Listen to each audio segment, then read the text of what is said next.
Jesus. Deus continue abençoando o cantor Gilmar Máximo com esse vozeirão que Deus deu a ele. Glória a Deus, sempre um prazer ouvi-lo, louvar a Deus. Nós já vamos passar para a palavra, para o pastor Marcos Ladeira nos ministrar aqui tudo aquilo que Deus tem colocado no coração dele para a nossa edificação. Pastor Marcos está com a palavra.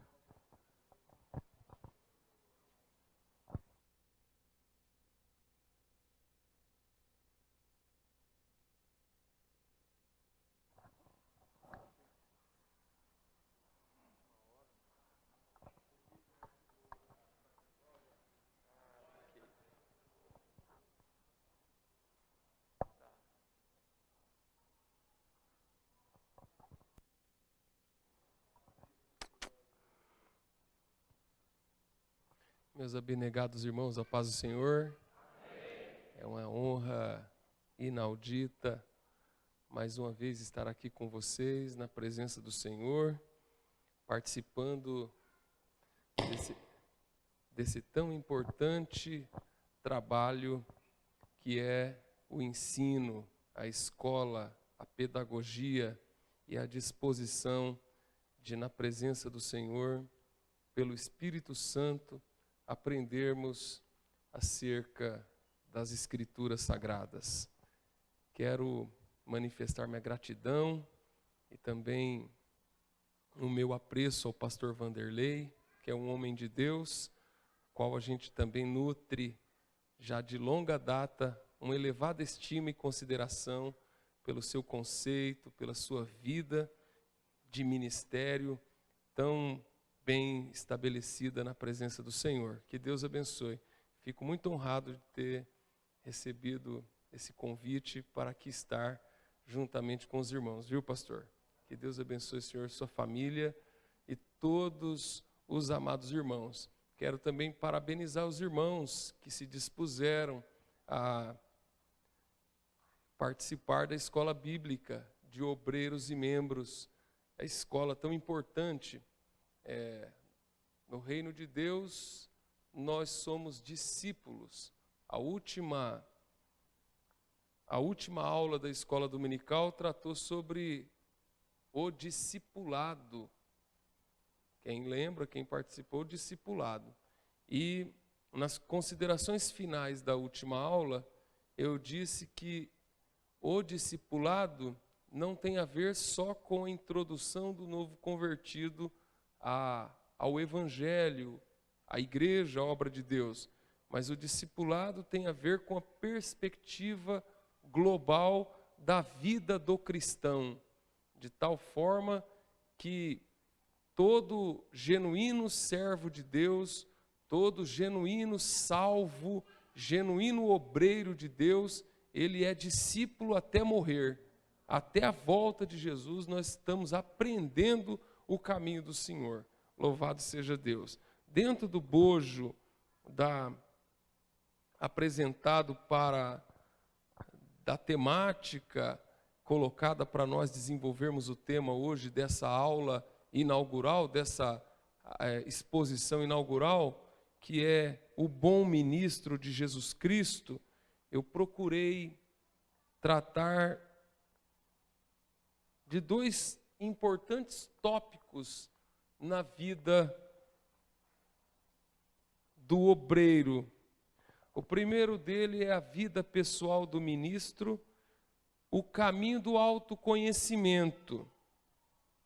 E o segundo e derradeiro deles é a identidade e, logicamente, a identidade do obreiro, a identidade pelo aspecto espiritual, a identidade espiritual. Então, é dentro desses dois pilares, dessas duas vertentes, que eu gostaria de, debaixo da graça de Deus, e juntamente com cada um de vocês, desenvolver a temática dentro desse aspecto maior, que é o bom ministro de Jesus Cristo, que está colocado por Paulo em 1 de Timóteo, no capítulo de número 4. Amém?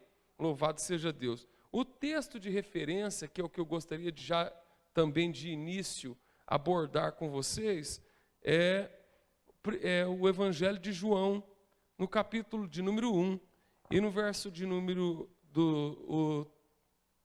a perícope, ou o trecho dos versículos 19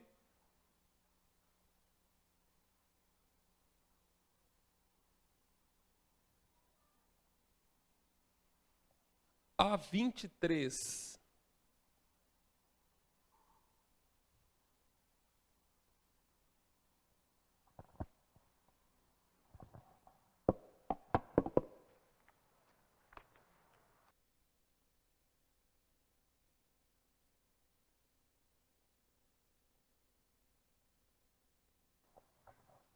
Amém?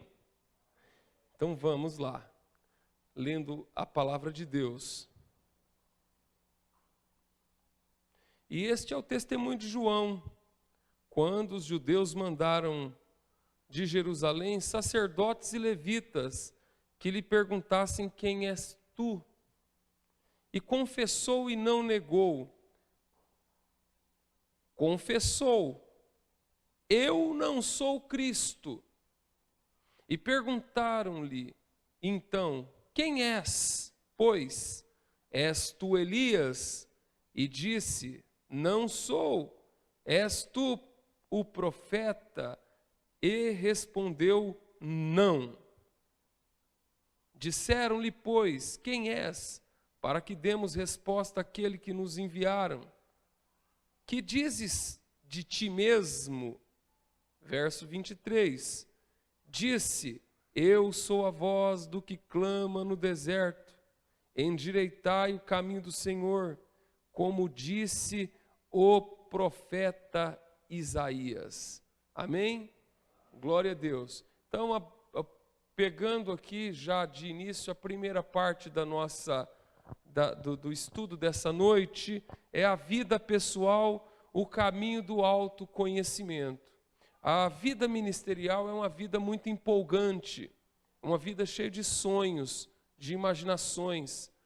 É uma vida que desperta em nós assim, a imaginar. Eu falo por mim, quando eu aceitei Jesus e comecei a laborar na obra de Deus, comecei a trabalhar para Jesus, lá nos primórdios, logo nos primeiros momentos da minha conversão, a gente sempre recebe aquele reforço positivo dos irmãos. Quando eu começava a pregar, era convidado pelo pastor, pelo dirigente do culto, pela líder do círculo de oração para trazer uma palavra, para trazer uma saudação, para pregar no ar livre. Quando a gente fazia os trabalhos de jovens, de evangelismo, andava pelas ruas, a gente sempre via um futuro, nós na obra do Senhor, fazendo coisas para Deus, pregando o evangelho, e sempre alguém dizendo para a gente: olha, Deus tem um plano na tua vida, Deus ainda vai te usar muito.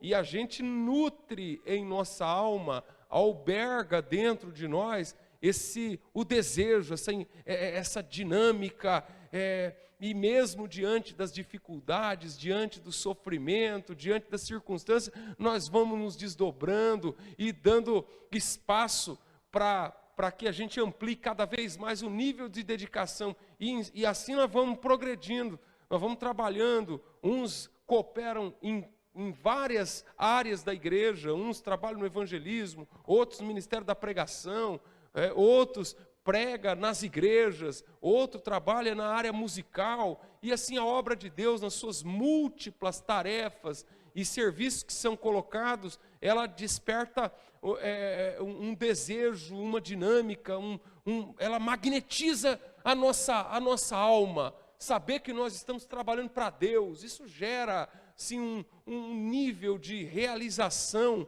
muito grande dentro de nós. Mas precisamos também saber que, ao mesmo tempo, nós estamos militando dentro de uma seara espiritual e que nós lidamos com oponentes espirituais grandiosos. Nós lidamos com antagonismos espirituais, com poderes malignos grandes que fazem frentes, que tentam de todas as formas deter a nossa marcha. E ao longo do tempo, muitas vezes, é nítido e notório que muitas pessoas vão ficando para trás, que muitas pessoas vão desistindo. Muitas pessoas nem dizem que desistiu, elas simplesmente diminuem a marcha, simplesmente vão deixando a coisa correr frouxa, simplesmente vão se entregando às coisas. Por quê? Porque é difícil, porque a obra é desafiadora, porque tem sofrimentos, porque tem barreiras, porque existem inúmeras dificuldades. E muitas pessoas vão dando lugar a uma frustração em sua alma, vão ficando frustradas. O que tem de pessoas frustradas na igreja, o que tem de obreiros frustrados não está escrito no gibi. Muitas pessoas decepcionadas, muitas pessoas que se dizem decepcionadas com tudo e com todos, e amargam dentro do coração uma espécie de marasmo. Elas ficam sempre, vai criando dentro delas certos bloqueios. E isso é uma questão que precisa ser reconhecida dentro de cada um, porque senão isso vai destruindo, vai destroçando a vida espiritual, a vida ministerial. Muitos obreiros estão estagnados, muitos obreiros já não têm mais a mesma empolgação do começo, muitas pessoas já diminuíram a marcha, já deixaram a coisa correr frouxa, e não tem mais aquela garra, aquela dinâmica, aquela verve, aquele entusiasmo, aquela pujança, aquela vibração, aquele brilho nos olhos, aquela querência. Não tem mais. E vão sendo massacrados pelas circunstâncias. Porque, de fato, a obra de Deus, apesar de ser empolgante, apesar de ser inspiradora, apesar de ter esse lado de ser inspiradora, ela é dificílima, para não dizer impossível. Para não dizer impossível. Então muitas pessoas estão assim, e aí vive esse bloqueio. Muitas vezes são dominadas por uma espécie de revolta, muitas vezes carregam na mente bloqueios, por causa de sofrimentos, por causa de injustiças, por causa de problemas, por causa de circunstâncias, de coisas que aconteceram, de situações que vivenciaram e que dizem sim para si mesmas: não quero passar por isso nunca mais. Então existe uma onda de pessoas, inclusive o próprio instrumento, o principal instrumento de pesquisa, que é o IBGE, Instituto de Pesquisa, que faz assim um mapeamento do universo religioso, vem apontando um novo elemento que está se destacando cada vez mais no cenário religioso brasileiro, que é os 100 igrejas, ou o que se chama de desigrejado. Ele até crê nas verdades do cristianismo, até se pauta pelas verdades cristãs, até se diz cristão, até se diz evangélicos, mas eles não querem saber de igreja. Eles não querem saber de obra de Deus, de essa história, Deus tem um plano na sua vida, de trabalhar para Deus, de ter... Não, são os desigrejados. Isso é uma síndrome que campeia e que ganha cada vez mais notoriedade. É um fenômeno que acontece no universo, no panorama religioso, no país em que a gente vive. Então vai gerando um exército de gente que são desigrejados e tem motivo para ser desigrejado. E aí tem um monte e quando a gente analisa a fundo os sintomas desses desigrejados, o que tem em comum em todos eles é uma espécie de ressentimento. Eles têm um ressentimento contra a igreja, têm ressentimento contra os irmãos, têm um ressentimento contra a denominação, ele paira na alma dele a enfermidade do ressentimento. Ele é ressentido, ele é magoado com a igreja, ele se sentiu ofendido, machucado pela igreja. Eu não estou dizendo que em algum momento ele tem, eu não estou aqui na minha apreciação, eu não quero entrar no mérito se ele tem ou não razão, se cabe ou não razão. Eu só penso o seguinte, que nós precisamos detectar os problemas e podemos prevenir a ele, porque, por exemplo, Elias, quando se viu naquele cenário desolador, depois que ele venceu os 800 profetas de Baal e de Azera, e ele não conseguiu deter a Jezabel, ele diz assim: eu não sou melhor mais do que meus pais, sou melhor que ninguém. Ou seja, o que aconteceu também está acontecendo comigo. Ou seja, ainda que ele teve um momento glorioso, agora ele estava tomado pela amargura e pela decepção. Então eu não posso olhar para o cenário e falar: não, disso aí eu não pego, eu estou prevenido disso aí. Não, porque todos esses sintomas que acontecem, todos esses efeitos desses problemas que tem, pode desembocar em cada um de nós também. Então, como minha mãe dizia, quando você vê a barba do outro arder, coloca a tua de molho.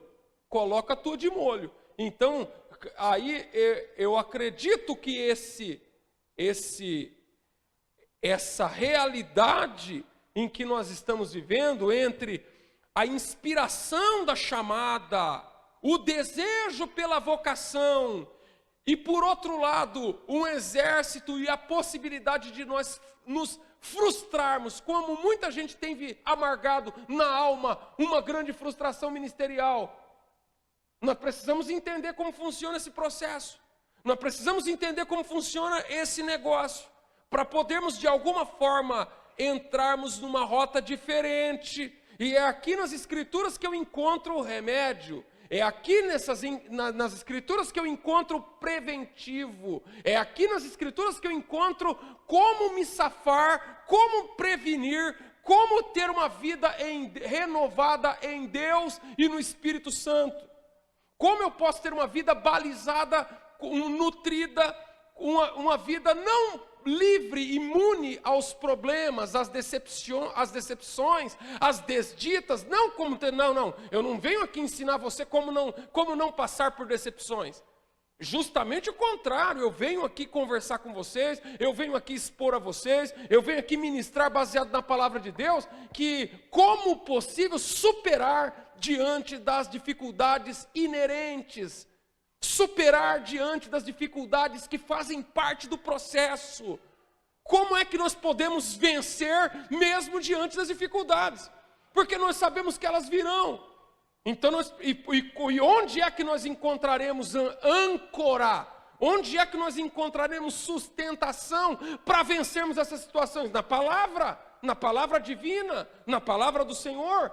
E eu pensei aqui um exemplo que pode servir de padrão, que pode servir de paradigma, que pode servir de referência, que pode servir de plataforma, do qual nós, ao extrairmos os conceitos que estão no texto e aplicarmos em nossa vida, podemos ter uma vida ministerial, uma vida espiritual bem-sucedida para a glória de Deus. Para a glória de Deus. Os irmãos me entendem até aqui? Digam amém. Amém. Louvado seja Deus. Bendito seja o nome do Senhor. Então, o caminho, aqui eu coloquei aqui, o caminho do autoconhecimento. Caminho do autoconhecimento. Por onde passa o caminho do autoconhecimento? E quando eu coloco aqui o caminho do autoconhecimento, pode ensejar que eu esteja querendo me apropriar de algum desses conceitos que os coachings, nada contra coaching, nada contra psicólogo, entendeu? Não tem nada. Inclusive, muitas coisas que eu falo, eu sempre faço um contraponto, sempre consonante ou dissonante com a Bíblia, porque, na verdade, o ponto que faz o ponto decisivo, Às vezes, quando eu levanto algum conceito, eu reforço ou destituo procurando basear na Bíblia Sagrada. Então, o autoconhecimento, segundo o pessoal, os palestrantes, os coaches da motivação, é uma introspecção que é mais ou menos essa aqui. Você tem que olhar para dentro de você mesmo. Você tem que descobrir as suas aptidões. Você tem que detectar quais são as suas qualidades, os seus atributos. Isso é o que eles dizem. Você tem que olhar para você mesmo. Você tem que olhar quais são as suas aptidões, naquilo que você é melhor. Você tem que ter foco e tal, aquela coisa toda.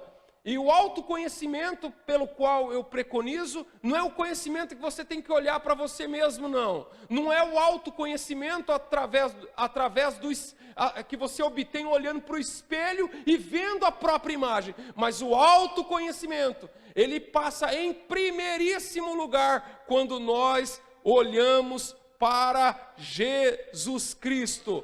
Você conhece a você não olhando para o espelho. Você conhece a você não olhando para você mesmo. Você conhece a você mesmo não fazendo uma análise introspectiva acerca dos seus traumas, dos seus dramas, dos seus sentimentos e das suas emoções. Não, você conhece a você mesmo quando você olha para Jesus.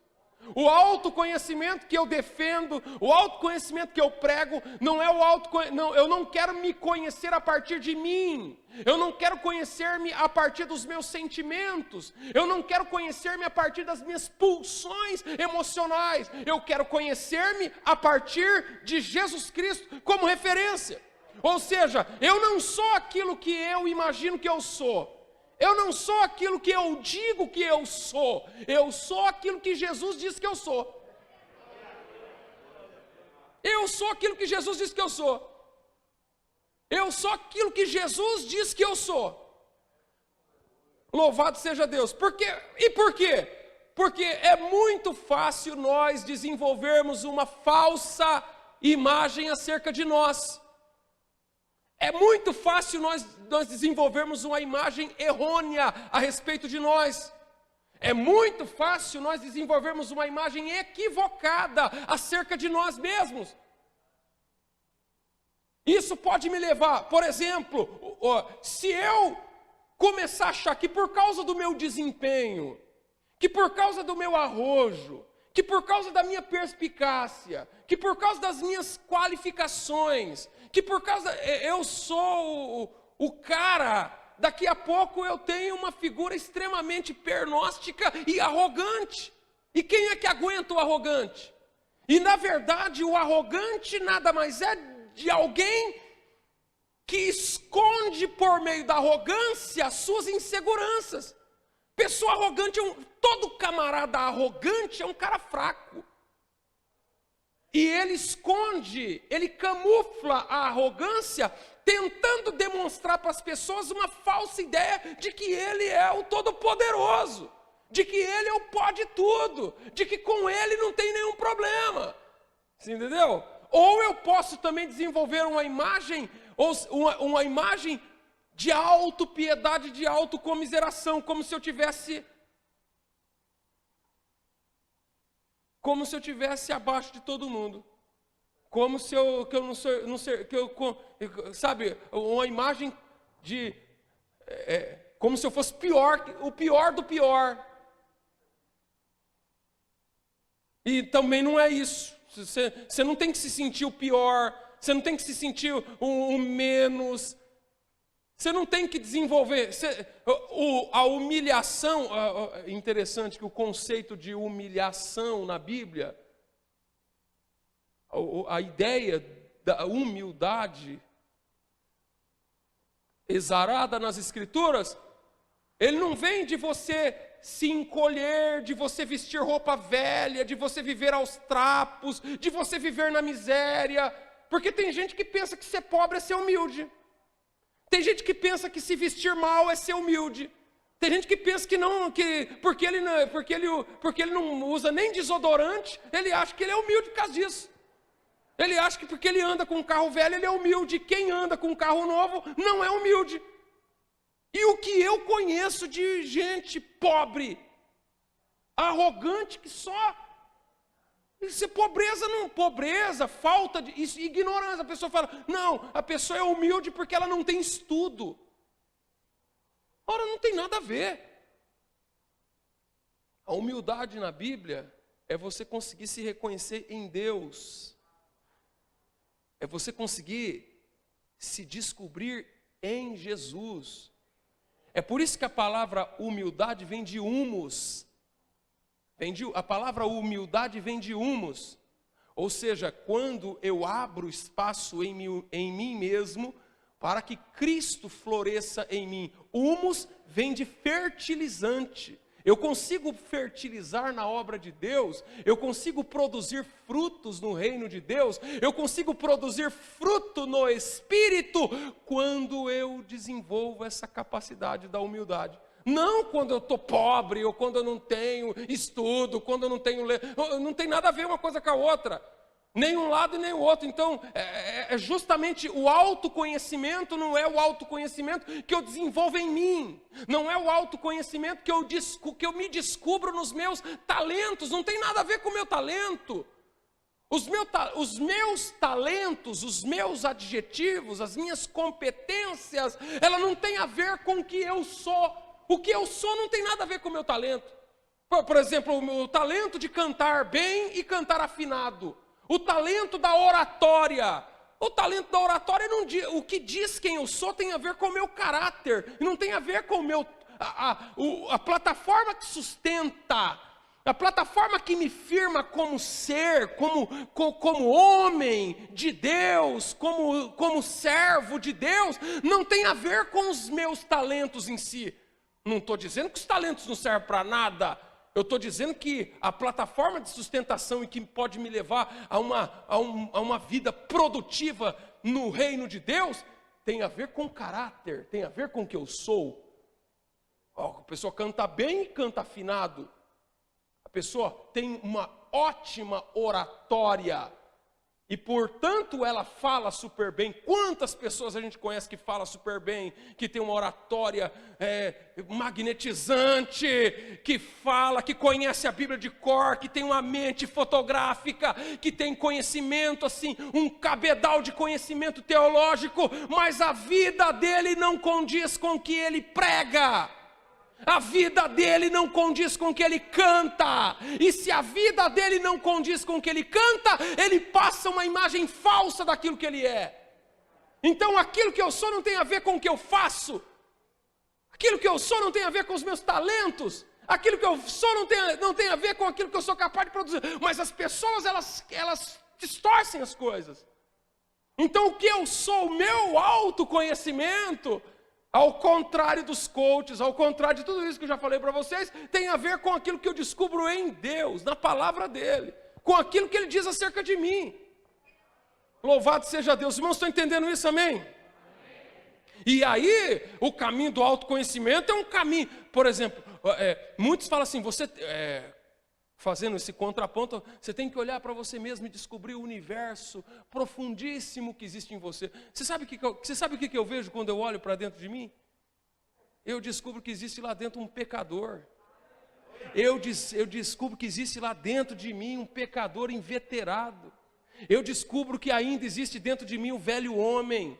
É o que a Bíblia diz, um pecador cheio de coisas. Irmãos... Existem pensamentos que povoam a minha cabeça e que povoam a tua cabeça, que eu não gostaria nunca de pensar, mas esses pensamentos vêm. E aí, irmão, cada um tem o seu universo interior. E quanto mais, porque a Bíblia diz assim, o que contamina o homem é o quê?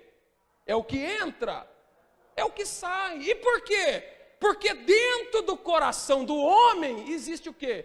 Homicídio, adultério, está lá dentro. Então, quando o autoconhecimento que passa pela introspecção, pela prospecção interior do ser que eu descubro lá dentro de mim, eu descubro lá dentro de mim um monte de coisa que não vale nada, um monte de coisa que não serve para nada. Eu não sirvo. Agora, quando eu olho para Jesus, é por isso, irmãos, quando eu olho porque por isso que a Bíblia diz, olhando firmemente, não deixa ninguém tirar a tua atenção. Você quer ter vitória? Olha para Jesus. Você quer ter vitória? Olha para Jesus, meu irmão.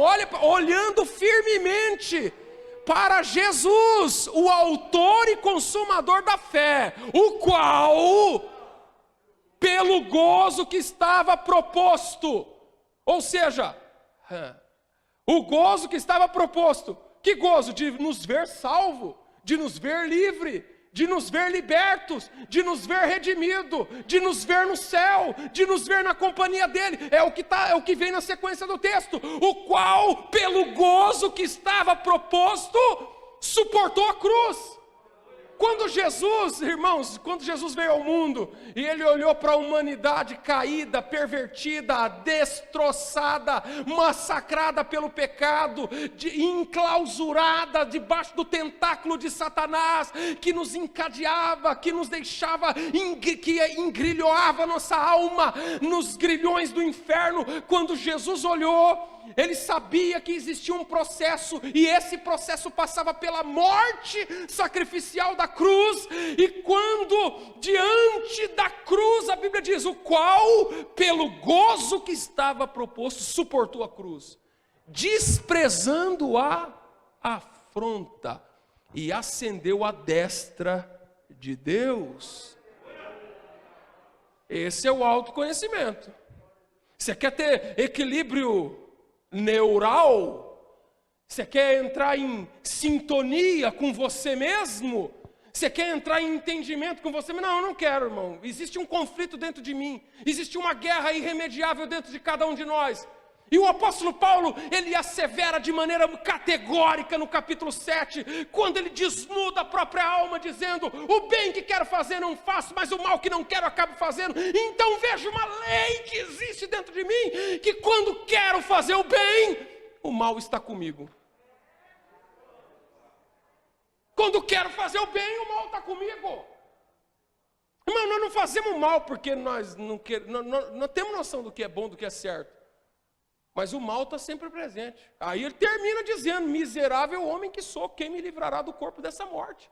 Está lá no finzinho do capítulo, o último versículo, miserável homem que sou, quem me livrará do corpo dessa morte? Quem me livrará dessa batalha de titã que existe dentro da minha alma, da minha mente?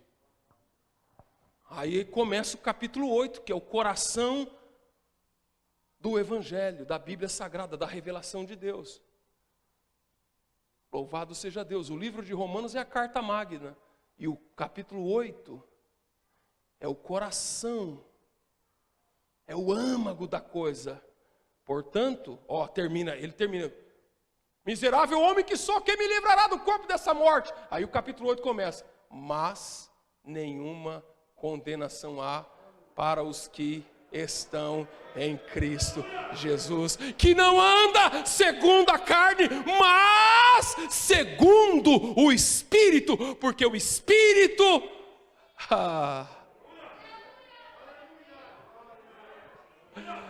porque o Espírito de vida livrou-me do pecado e da morte. Louvado seja o nome do Senhor.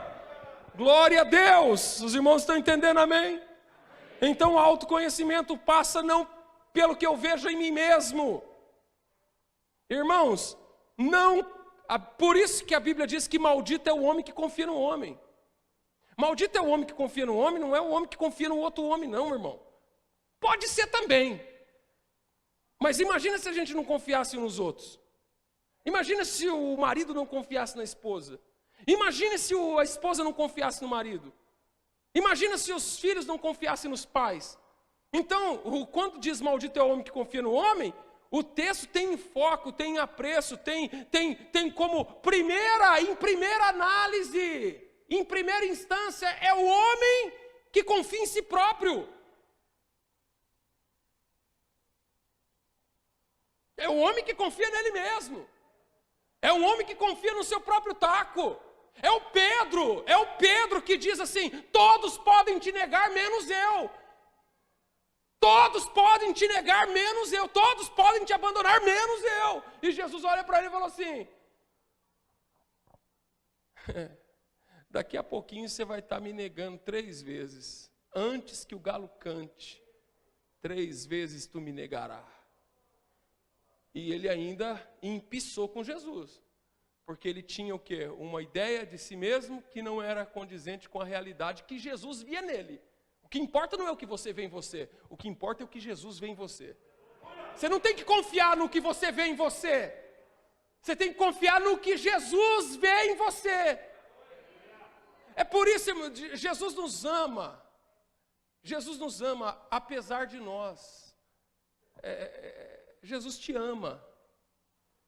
Mas Jesus não me ama e não ama você porque você ou eu somos bonzinhos, somos perfeitinhos. Não tem nada que você possa fazer que vai aumentar 1 milímetro o amor de Deus por você. E não tem nada que você possa fazer que vai diminuir o amor de Deus por você. O amor de Deus não está em função do que eu faço ou deixo de fazer. O amor de Deus está em função do que Ele é. O amor de Deus está em função da natureza dele. É por isso que o mundo inteiro pode se abalar. O mundo inteiro tudo pode nessa vida pode mudar, mas eu posso confiar no amor de Deus, porque Ele é perene e é eterno. E agora nós, seres humanos, somos instáveis. Nós, seres humanos, somos inconstantes. Nós, seres humanos, temos os nossos temores, temos os nossos dilemas, temos as nossas inconstâncias. Nós temos as nossas crenças e nós mudamos. Nós mudamos. O autoconhecimento. Mas vamos prosseguir. Deixa eu olhar o relógio ali, que eu não quero me delongar além da medida. Louvado seja Deus. Então, nós chegamos aqui nessa ideia do autoconhecimento que não é obtido em você mesmo. Não é você, é Ele. Louvado seja Deus. Por isso que a Bíblia diz, só reforçando a ideia, 2 de Coríntios 3, diz assim, mas todos nós com a cara descoberta, refletindo como um espelho a glória do Senhor, somos transformados de glória em glória como na mesma imagem. Nós somos transformados, com a cara descoberta, refletindo como espelho, somos transformados na mesma imagem de quem? De Jesus. Quanto mais você olha para Ele, mais igual a Ele você fica. Não é para você ficar igual a você. Não é para você, não é a tua... Irmãos, nós vivemos a era do culto à personalidade. Nós vivemos a era da igreja evangélica em que se cultua as personalidades, as celebridades. As pessoas, elas criam os seus ídolos. Elas criam seus ídolos, as pessoas idolatram homens, exaltam homens. E busca, e por que os homens são erguidos e admirados e venerados? Porque as pessoas criam um ponto de conexão com elas.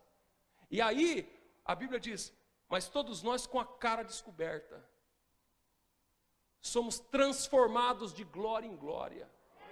Louvado seja Deus. Na mesma imagem de quem? De Jesus. Mas todos nós com a cara descoberta, refletindo como um espelho, somos transformados de glória em glória como na mesma imagem. Ou seja, quanto mais você olha para Jesus, mais parecido com Ele você fica. É olhando para Jesus. Louvado seja o nome do Senhor. O segredo é Jesus, irmão. O resto é resto. Senão a gente vai ficar... Por que as pessoas, elas projetam... Você pode ver, no mundo de celebridade que a gente vive nos dias de hoje, no mundo de celebridade, as pessoas projetam suas expectativas tudo num ser humano, não é assim? Aí depois o ser humano comete um erro, fica todo mundo de beicinho. Fica todo mundo lá brigando com ele na internet, porque fulano de tal errou, fulano de tal isso, fulano de tal falou aquilo. Irmão, eu estou preocupado com o que Jesus disse. Eu estou olhando para Jesus. Quem é célebre é Jesus. Quem é o esteio da minha alma é Jesus. Aí o camarada cai, o cantor cai, o pregador cai, ele erra.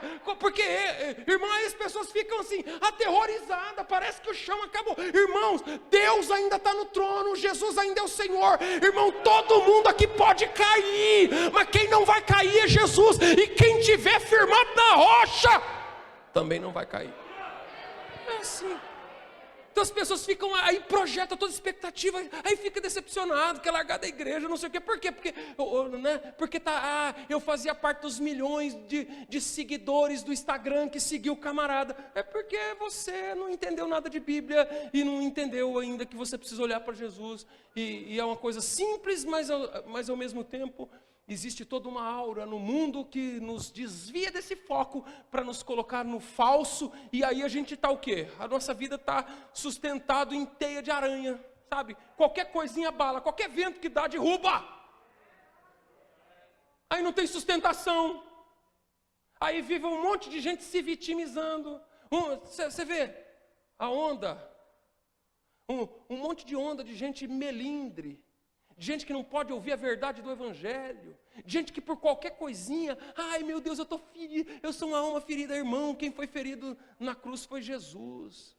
Nós passamos por sofrimento, nós passamos por situações, mas nenhum dos nossos sofrimentos se equipara ao que Jesus passou. Aí você não pode ouvir uma palavra que você já se categoriza como uma pessoa ferida. Aí então eu não vou mais no culto, então eu não sei o que. Irmão, pelo amor de Deus, nós precisamos nos projetar num caminho de maturidade.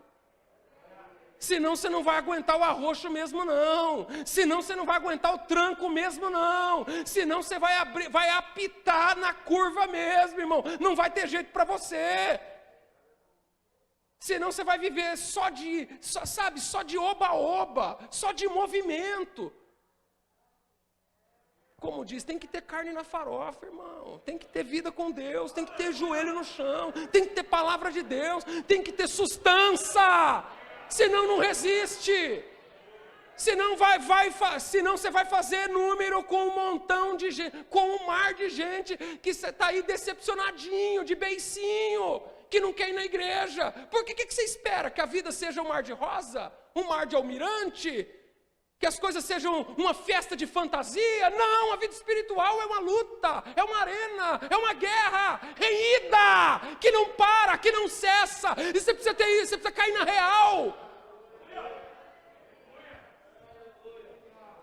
E é nessa construção de uma identidade que nós encontramos em Deus que passa a vida do obreiro.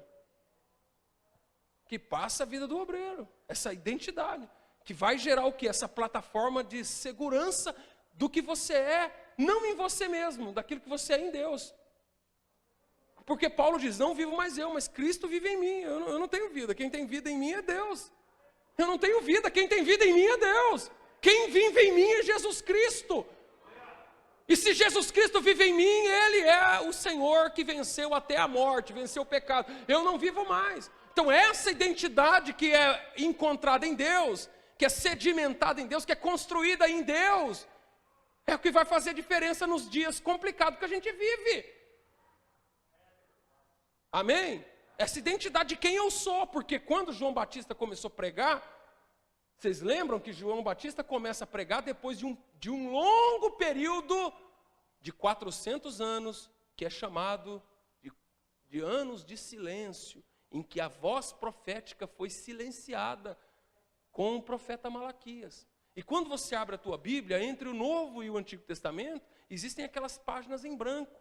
E aquelas páginas em branco, elas representam, não está ali à toa, não está ali para fazer número, está ali para representar um período, que é o período de silêncio profético, em que os profetas, por 400 anos, houve um silêncio profético, não falaram mais a palavra. E João aparece depois desse ano de secura, que eles não ouviam mais a palavra profética. Aí quando João aparece, você já viu que o ditado que terra de cego quem tem um zóio só é rei? Depois de 400 anos que não tinha profeta, pastor. Que ele chega para pregar para o povo. E quando ele chega pregando do jeito que ele pregava, com aquela personalidade, com aquele tipo de palavra, com aquela virtude. O João é um homem que tem uma virtude. João Batista é um homem que causa um impacto profundo na vida espiritual do povo de Israel na época, até porque o sistema religioso em que era constituído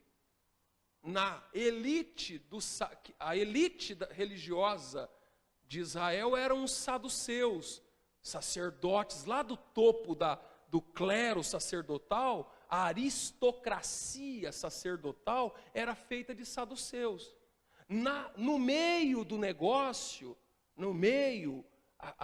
a maioria, tinha uma maioria, vamos chamar de centrão, pra vocês entenderem. Não tem um centrão lá do governo? Centrão é o quê? É a maioria. Tem uns que são contra, que estão numa ponta. Tem uns que são a favor, que estão na outra ponta, e tem um meio. Esse meião era chamado de fariseu. O fariseu era o centrão, que tinha maior número, e que os fariseus comandavam a religião. Mas, e depois embaixo tinha os nanicos. Sabe, os nanicos, que eram os grupos menores, que eram herodianos, que eram zelotes, que aí vinha aquele pessoal que era um radicalismo mais veemente, visceral, que fazia parte dessa estrutura, olhando essas camadas aí. No topo nós temos saduceus, no meião nós temos os fariseus, e embaixo nós temos os nanicos, que eram umas minorias, os grupos radicais que estavam na base, que queriam uma revolução armada e não sei o que e tal, e outros que defendiam o partido de Herodes. Herodes o Grande tinha um partido, os judeus que defendiam ele. Então tinha toda essa turma lá. E o que acontece? Era um sistema religioso frio, indiferente, protocolar, ritualístico. E João chegou pegando fogo, irmão. João chegou pregando e arrancando tudo pela frente.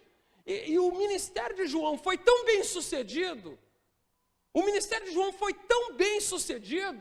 que ele ia para o deserto. A Bíblia diz que ele apareceu pregando no deserto.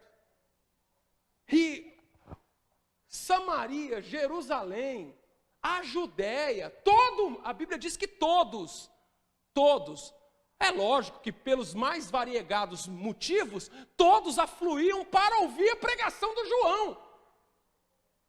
E num instantinho João se viu na crista da onda. João estava na crista da onda, no topo, bombando, top 10. Top 10 lá no Twitter, as palavras de João, a raiz está posta na... Se fosse nos dias de hoje, estava lá na cabeça dos Twitter lá da vida. A tal modo que, olha o texto que diz assim, olha só.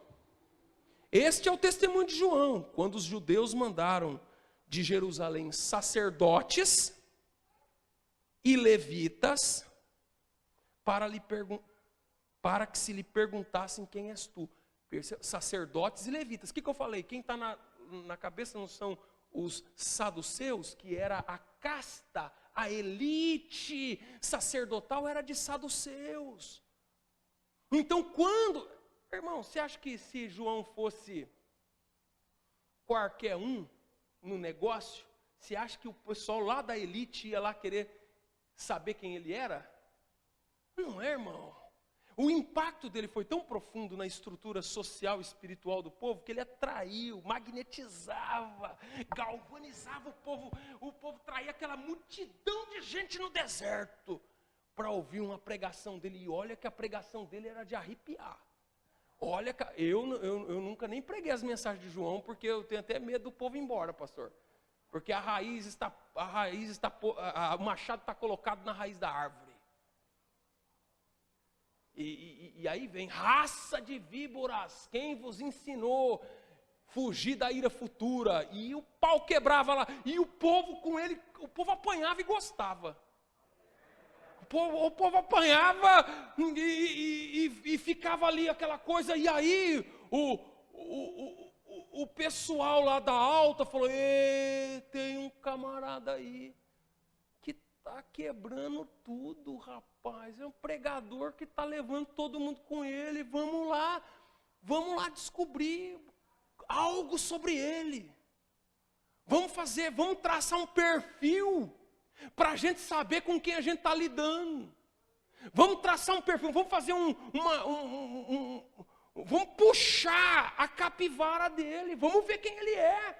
A gente precisa saber com quem que a gente está lidando nesse jogo. Irmãos, Esse é a política que está por detrás disso aqui. Vocês estão entendendo? Estão comigo aqui ainda ou não? Eles foram lá perguntar quem ele era. Está aqui, ó. Para que lhe perguntasse: quem és tu? Aqui existe uma oportunidade maligna. Aqui existe uma oportunidade capciosa. Aqui existe uma oportunidade, porque é a hora dele. É a hora dele ganhar, dele virar celebridade mesmo no duro. É a hora dele cravar o nome dele. É a oportunidade que bateu na porta. É a oportunidade da fama, é a oportunidade da projeção, é a oportunidade da consolidação de se tornar uma pessoa célebre, respeitada e cravar o seu nome. É a hora de bater na mesa.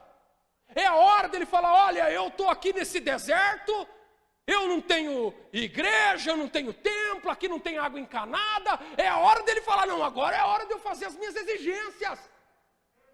É a hora de eu falar assim, é a hora de eu chegar para eles e falar: não, vem cá. Vocês estão vendo aqui que eu não sou de brincadeira não, hein? Eles queriam saber quem ele era. E o tema meu aqui é a identidade. E a identidade aqui eu já conceituei para vocês. É o que eu sou, não em mim, mas em Deus. E aí veio o pessoal da elite perguntar: fala aí quem você é.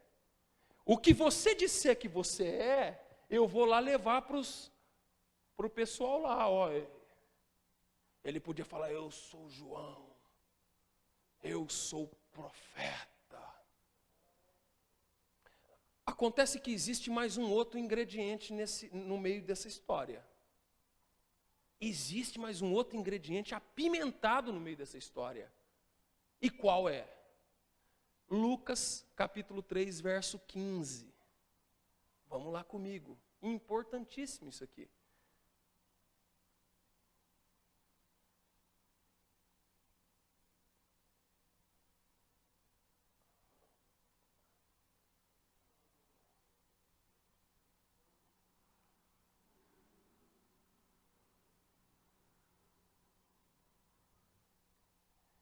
Se alguém quiser ler, eu até agradeço.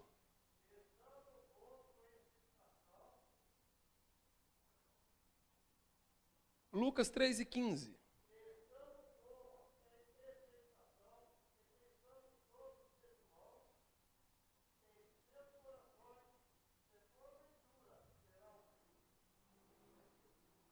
Está vendo?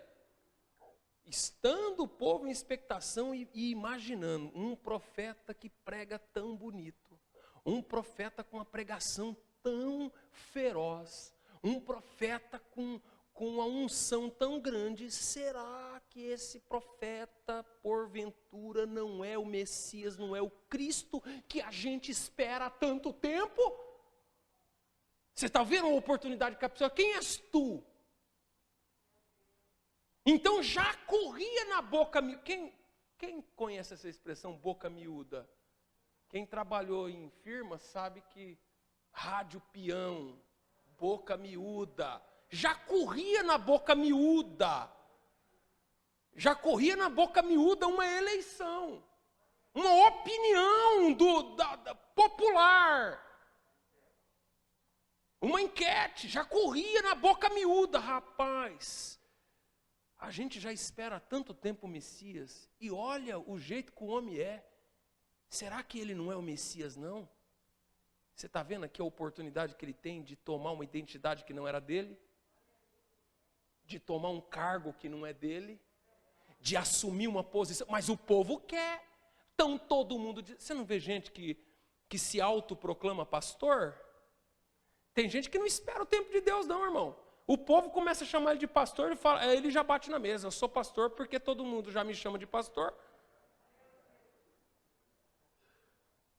Eu não sei, irmão, eu acho assim, espera as coisas acontecer do jeito certo, que o nome de Deus vai ser glorificado. Espera Deus abrir as portas para você primeiro entrar por ela.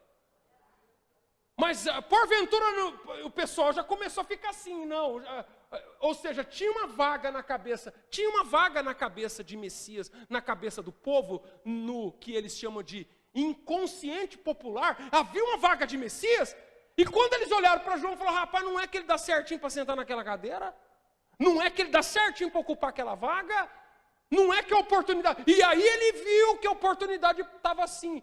Estava reluzindo diante dele, aquela oportunidade, sabe aquela coisa? Aquela oportunidade que bateu assim, que estava brilhando diante dele. Quem és tu? Fala que você é o cara. Fala que você é o profeta. Se autoproclama. Quando eles perguntam quem és tu, combinado com o texto de 3:15 de Lucas, a gente entende que havia uma voz sedosa e fina, baixinha, de Satanás no ouvido dele. É só você dar o grito de independência, que o povo está tudo com você. Agora é a hora. Se proclama aí para você ver, se intitula, toma, mas não era dele. Aí vamos ver, quem és tu? A identidade. Não, então, a identidade assim, do que eu penso acerca de mim e do que as pessoas dizem que eu sou. Nem o que eu penso acerca do que eu sou, nem o que as pessoas dizem que eu sou, é o que eu realmente sou. Eu não posso cair na tentação de dizer o que eu sou, ou de querer seguir o que as pessoas dizem que eu sou. De que as pessoas determinar o que eu sou. Aí ele diz assim, e confessou. Eu falo, não, e confessou, olha só, olha a resposta, e confessou, e não negou. Confessou, eu não sou o Cristo.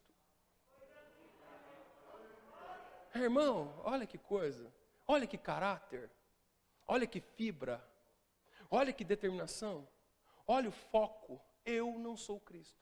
Então, perceba que antes de dizer, agora vem comigo aqui, antes de dizer o que ele é importante ele dizer o que ele não é. Ele já limpar o terreno com o que não é. Antes de você saber o que você quer para a tua vida, talvez seria melhor você pensar no que você não quer. Você já resolve metade do caminho. O que você não quer?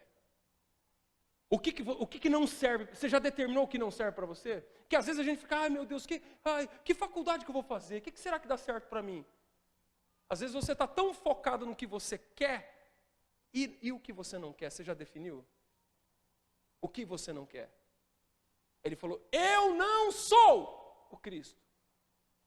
Ou seja, ele já afastou de pronto, sem rodeio, sem cerimônia, sem meias palavras, sem insinuações, sem subjacências, sem nenhuma insinuação. Ele disse, eu não sou o Cristo, pronto. Não vem que não tem. Aqui não, gavião. Aqui não. Muitas vezes o viés, aqui eu vejo que o viés de acesso do inimigo ao coração da pessoa. Entendeu? E a maneira como ele fecha, como ele bloqueia a ação do inimigo contra a vida dele na questão da identidade, justamente dizendo o que ele não era. Quem é você? Fala para nós. Aí a Bíblia dizia, ele confessou, dizendo, não sou o Cristo. Perceba, ele responde, olha só, quem é você? Ele não diz assim, eu sou. Depois lá na frente ele vai falar quem ele é. Depois mais para frente. Mas a primeira resposta para dizer quem ele é dizer quem ele não é. Quem ele não é. Porque, na verdade, não corre o risco de tomar o que não é dele. A Bíblia diz que ninguém toma para si essa honra a não ser aquele que é chamado. Eu oro a Deus, Eu confesso para vocês que eu oro a Deus. Senhor, eu não quero o que não é para mim. O que não serve para mim. Porque, irmãos, tem coisa que é para o outro, mas não é para você. Tem coisa que é para você e não é para o outro. Tem muitas pessoas que estão Tem muitas pessoas que estão com problema, porque ele olha para o outro e se referencia no que Deus está fazendo na vida do outro. Deus não chamou você para ser o outro, Deus chamou você para ser você. E você pode ter segurança, eu não sou o outro, eu sou quem eu sou pela graça de Deus. Não é o outro. Então você precisa ter noção de que você não é, a face que você não é. Você pode admirar, você pode gostar, você pode ter como referencial para a tua vida espiritual, mas não queira ser quem você não é. Não queira ser quem você não é. Não queira entrar por esse caminho, que é um caminho que vai te levar à derrota. O inimigo vai querer te destruir nesse território. Ele vai acessar o teu coração, porque você nunca vai conseguir ser quem você não é. Você nunca vai conseguir atingir a plenitude do que Deus tem para você, sendo o que você não é, vivendo o que você não foi feito para viver. Você nunca vai conseguir ser feliz e nem se realizar. Então, às vezes, nós projetamos uma ideia. Ai, meu Deus, eu queria pregar para as multidões. Eu queria pregar para as multidões. Eu queria ser um pregador das multidões. E às vezes Deus não me chamou para ser pregador de multidão, coisa nenhuma. Deus me chamou para ser pregador do evangelismo pessoal. Às vezes Deus não me chamou para ser pregador dos púlpitos. Às vezes Deus me chamou para ser pregador das estações de trem, do ônibus. Às vezes Deus não me chamou para fazer missões transculturais nos países da Ásia, na América, nos continentes aí, mundo afora. Deus me chamou para ser missionário no bairro onde eu moro, para falar de Jesus. E outra, tem pessoas que pensam que para falar de Jesus precisa abrir a boca, para falar de Jesus precisa viver uma vida de comunhão com Deus. Como diz lá a célebre frase, pregue o evangelho, se precisar, use palavras. Para pregar o evangelho não precisa nem usar palavras, não precisa nem falar, precisa viver. As pessoas não precisam ver as pessoas não estão carentes de ouvir o que você diz, elas estão carentes de ver o teu modelo de vida. O que vai fazer diferença não é o que você diz, é a maneira como você vive. E a maneira como você vive é o que vai criar significado, é o que vai criar identidade, e que vai criar padrões de referência para outras pessoas. Os irmãos estão me entendendo? Digam amém. Louvado seja Deus, eu não sou o Cristo. Eu não sou o Cristo. E isso quanto mais resolvido você for, melhor vai ser para você.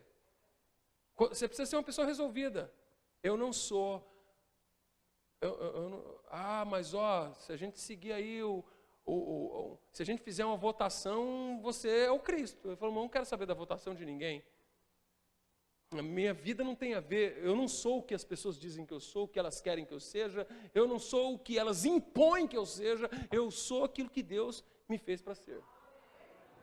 E perguntaram então, quem és, pois? Aí veio aqui, porque quando eles perguntaram quem és tu, já tinha aquela história de ser o Messias, então jogaram lá, apostaram alto, jogaram lá na cabeça, falaram, não, ele vai vir, eu sou o Messias. Aí falou, quem é, pois? És tu Elias? És tu o profeta? Olha só, és tu Elias? És tu o profeta? Então, se o Senhor não é o Messias, se você não é o Messias, então você deve ser alguém muito importante. Não, eu sou muito importante mesmo. Eu sou muito importante, eu mereço ser honrado, eu mereço ser aplaudido, eu mereço ser referenciado, eu mereço toda a deferência do mundo. Eu mereço estar em destaque, eu mereço o meu nome tem que aparecer. Se o meu nome não aparecer, eu fico zangado, porque eu sou mesmo uma pessoa muito importante.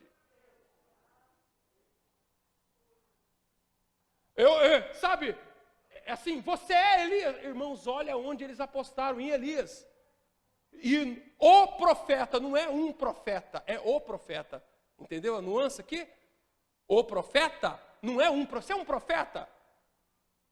Eu sou servo de Deus, eu estou aqui para ajudar os irmãos. Mas não, você é o profeta. Irmãos, vamos aprender aqui com esse homem. Vamos encontrar a nossa identidade nas Escrituras. Vamos abalizar a nossa alma. Porque o impacto do teu ministério não está na autoprojeção. O ministério tem pessoas que constroem um ministério, hoje em dia contratam empresas de marketing para impulsionar o ministério dele nas redes sociais, para que ele seja conhecido, para que ele seja reputado como alguém importante. E aí Deus está dizendo assim, ó, não sou. És tu o profeta? Ele disse, não. Lamento decepcionar vocês. Ah, mas aí nós vamos ficar tristes com você. Lamento decepcionar vocês. Mas eu não sou nada do que vocês pensam que eu sou. Eu não estou aqui para atender as expectativas humanas. Eu estou aqui para servir o Deus que me chamou. Irmãos, você está vendo? Porque se você viver de agradar todo mundo, você já viu gente que vive de querer agradar todo mundo? Quem vive de agradar todo mundo não agrada ninguém e nem Deus.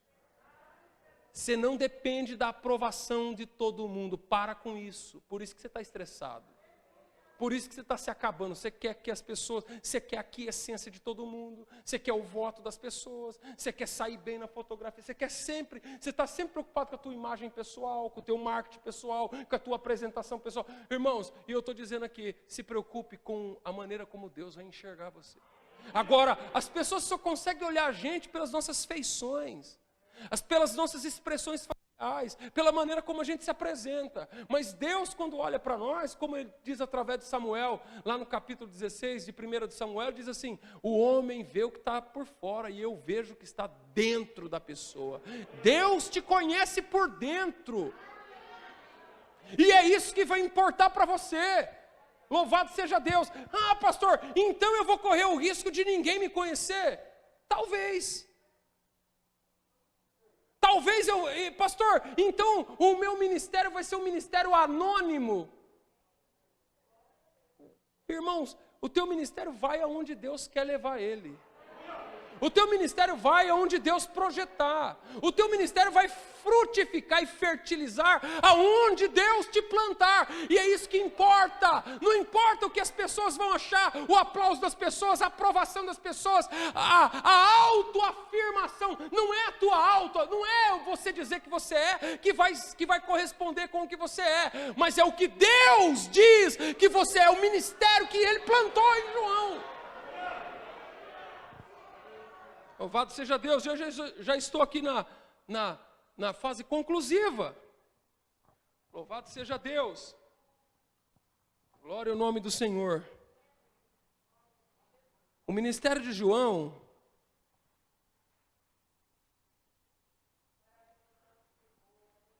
abriu o seu caminho para tornar-se o maior profeta entre os nascidos de mulher. O próprio Cristo falou com sua própria boca. Está aqui, ó. Eu vos afirmo que dentre os nascidos de mulher não há um ser humano maior do que João. Todavia, o menor no reino de Deus é maior do que ele. O maior de todos foi esse homem que abriu mão de se autoafirmar, que abriu mão de querer atender às expectativas. O maior é o maior. Eu vos afirmo que dos nascidos de mulher não há quem supere João Batista. E o menor no reino ainda vai ser maior do que ele. Que coisa linda. Que Deus possa nos ensinar essa trilha. Eu fiz aqui algumas... Eu tenho certeza que cada um de vocês, ao se deparar com o texto, estimulado pelas ideias aqui aventadas nessa breve explicação, eu tenho certeza que o Espírito de Deus continuará abrindo mais ainda essa trilha do autoconhecimento, da identidade ministerial, e a vida de vocês será cada vez mais fortalecidas e serão capazes de frutificar verdadeiramente no reino, e não ser levado na enxurrada de pessoas frustradas, decepcionadas, amarguradas que estão na igreja, que estão ressentidas com tudo e com todos. Mas o João Batista cumpriu com galhardia, com virilidade, o seu ministério glorioso e preparou o caminho de Jesus Cristo, que é o que todos nós estamos fazendo aqui. Tudo que a gente faz, todo o nosso esforço, todos os nossos desdobramentos, todo o nosso empenho, toda a nossa articulação, ela é o quê? Para abrir caminho para Jesus chegar. Por exemplo, você faz um esforço tremendo para trazer um pecador aqui nesse culto. Mas se Jesus não falar com ele pelo Espírito Santo e não salvar, de nada adianta. Então a gente faz o nosso trabalho, a gente luta, a gente corre, a gente prepara o louvor, prepara o culto, eu preparo o sermão, luto, suo, Senhor me dá palavra e tal. Senhor, mas é o seguinte, na hora eu preciso que o Senhor me use, para que eu possa apresentar o Senhor, para que as pessoas que ouçam possam compreender os teus mistérios, para que o pecador sinta-se compungido na alma a se render ao Senhor, e o Senhor possa salvar, curar, libertar, operar, segundo a tua misericórdia, porque tudo é por Ele, é nele e é para Ele, e nós glorificamos o seu nome na beleza da sua santidade. E assim, eu externo a minha gratidão pela oportunidade de estar aqui falando a um povo alegre. Agradeço a atenção, eu vi que vocês concentram. Pastor, o senhor está de parabéns, o senhor dirige uma igreja linda. Pessoal assim, ávido, recebendo a palavra, atento, participando e demonstrando interesse. E é isso aí que vai fazer a diferença. Então, que Deus abençoe, muito obrigado. E eu agradeço a oportunidade em nome de Jesus, tá bom? Vocês estão de parabéns. Oh, claro. Vamos orar? Louvado seja o nome de Jesus. E falar em oração, eu estou fazendo uma campanha na internet de oração das 3 da madrugada. Quem tiver causa impossível e quiser orar com a gente, são 10 dias, nós estamos entrando no 4º dia de oração hoje, e é uma bênção gloriosa. Dezenas de pessoas estão atinadas com a gente no meio da madrugada e orando. É pela página do Facebook da ADI Itatiba. Se você não estiver fazendo nada de madrugada além de dormir, vem orar com nós, que é bênção pura, tá bom? Que Deus abençoe vocês. Senhor Jesus, aqui nós estamos diante da tua presença. Agradeço-te, Senhor, por tua bondade e misericórdia. Creio, Senhor, meu Deus, que a tua palavra veio em boa hora, que a tua palavra veio da dimensão do teu Espírito, e a tua palavra reverbera em nossa alma. Senhor, nós não somos nada em nós mesmos, e tudo que somos, nós somos no Senhor. E quem opera nesse lugar e nessa noite é o Senhor Deus de Israel. Senhor, põe por terra toda operação maligna. Senhor, se tem alguém aqui enfermo, Jesus, esse é um culto, Senhor, em tua presença, e eu creio que o Senhor está aqui nessa noite, nesse lugar. Sela essa reunião, sela essa abertura dessa escola bíblica de obreiros e membros, aleluia. Sela esse nosso encontro, ministrando a virtude que cura, que liberta. Senhor, renova no teu Espírito Santo e trabalha nessa noite pelo teu poder. Eu creio que nós não estamos aqui por acaso, eu creio que nós não estamos aqui debalde, nós estamos aqui por causa do teu propósito, e eu creio que o Senhor vai operar, que o Senhor está operando, e que toda cadeia está sendo quebrada, toda operação do inimigo está sendo derrubada por terra, e o teu nome sendo glorificado na vida do teu servo e da tua serva, em nome de Jesus. Amém, Senhor.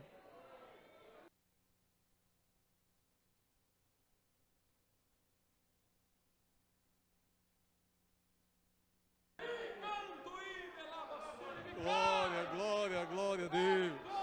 Oh, aleluia, aleluia. Glória a Deus.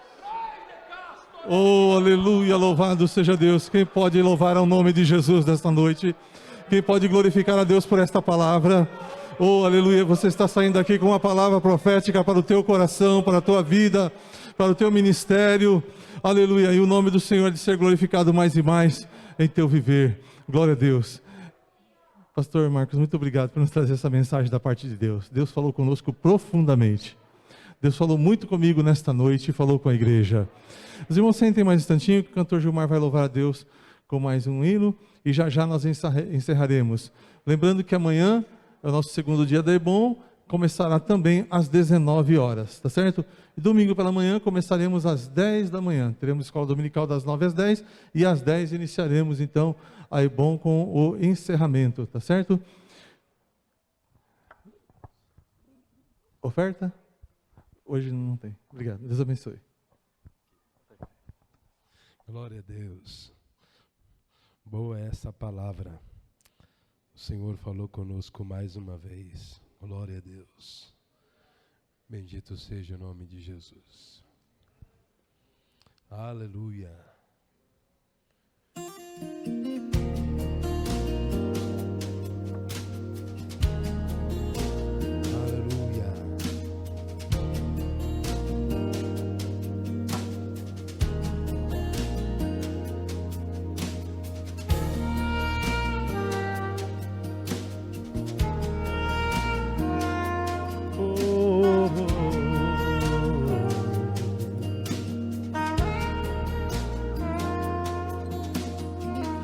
Deus, não há como descrever tua grandeza e teu poder, não há outro igual a ti. Sim, quando desço reconheço que foi pago um alto preço por mim.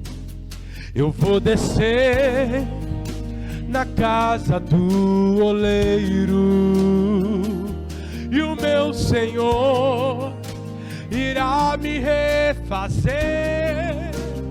Eu vou descer pra glória e honra dele.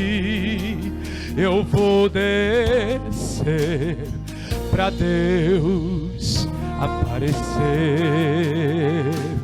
porque aqui a glória dele, tudo pertence a ele. Ele é digno de louvor. Aleluia! Bendito é o Senhor. Glória a Deus.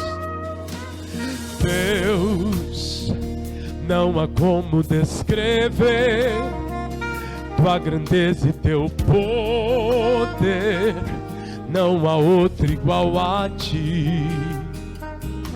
Sim, quando desço reconheço que foi pago um alto preço por mim. Eu vou descer na casa do oleiro e o meu Senhor irá me refazer. Eu vou descer pra glória e honra dele. Aleluia. Eu vou descer pra Deus aparecer. Eu vou descer na casa do oleiro e o meu Senhor irá me refazer. Eu vou descer pra glória e honra dele. Eu vou descer pra Deus aparecer. Glorificado é teu nome, Jesus. Aleluia. Por isso nós te damos glória. Eu te dou glória.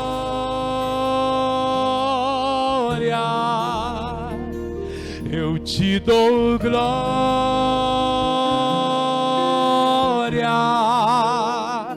Eu te dou glória.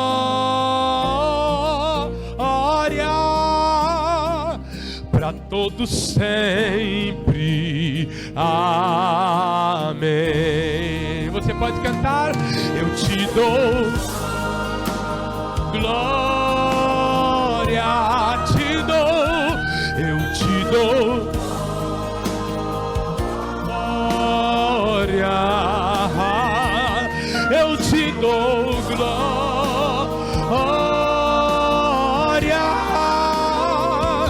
para todos sempre. Amém. Não há ninguém maior do que o Senhor.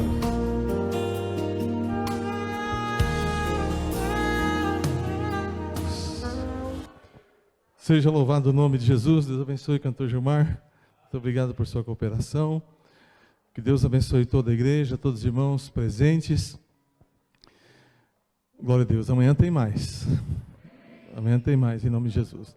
E domingo pela manhã nós teremos separação de missionárias comissionadas e cooperadores.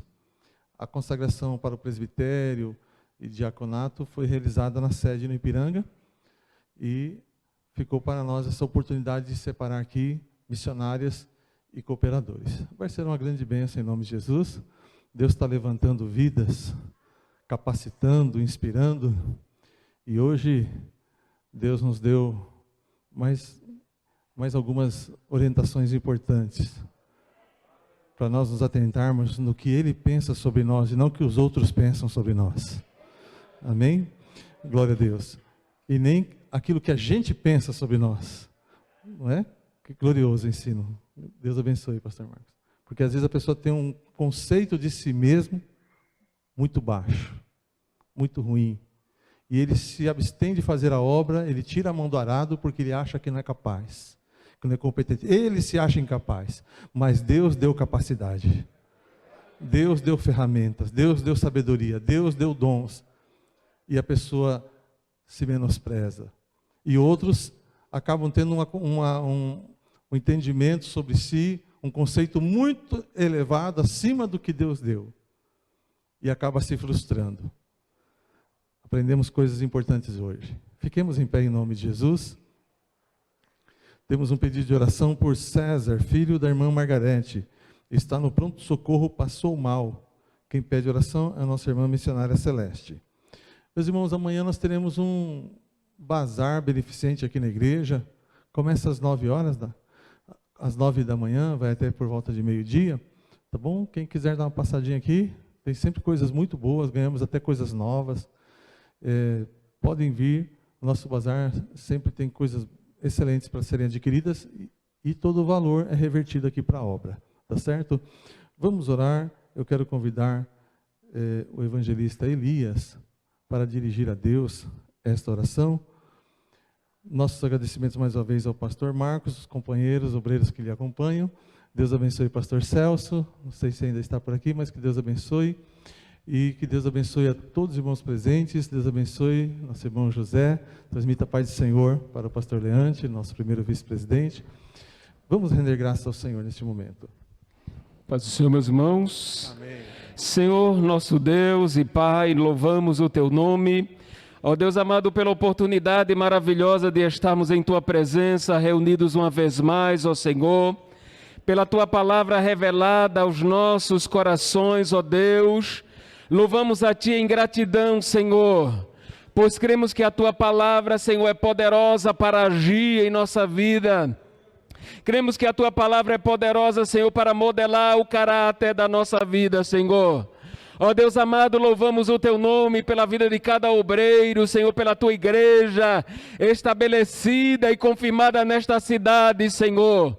Ó Deus amado, continue abençoando e dirigindo, Senhor, as nossas vidas, a vida dos nossos pastores para a glória do Teu nome. Leva-nos em paz para os nossos lares, Senhor. Nos livra de todo mal e perigo. Glorifica o Teu nome na vida de cada um dos Teus filhos. Nós te pedimos em nome de Jesus. Amém. Amém, glória a Deus. Levante sua mão comigo, que o amor de Deus, a graça do Senhor Jesus e a comunhão do Espírito Santo seja conosco hoje e sempre. A igreja diz, amém. Que Deus abençoe a todos. Vão na paz do Senhor.